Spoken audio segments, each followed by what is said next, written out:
ในวันที่ฉันรักเธอจนหมดใจคือวันที่ใจของเธอหมดรักกันฉันรักเธอมากขึ้นทุกวันแต่ใจเธอนั้นนับวันยิ่งน้อยลง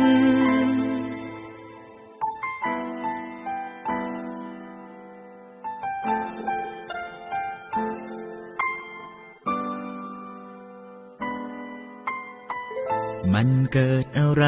กับใจของเธอในวันนี้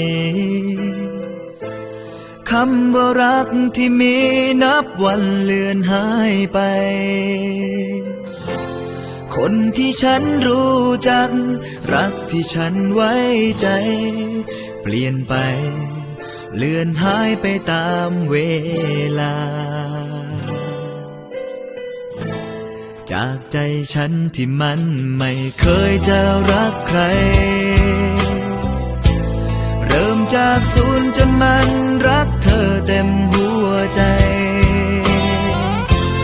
คำว่ารักซ้ำๆมันทำให้ฉันหวั่นไหวรักเธอหมดหัวใจอยากจะถอนคืนกลับมา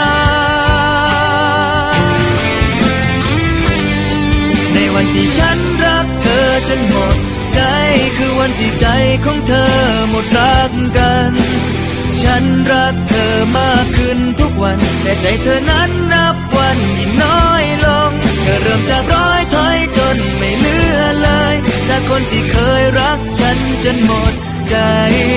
อยากจะถามว่าเพราะอะไรทำไมวันนี้รักเราสองคนจึงสวนทาง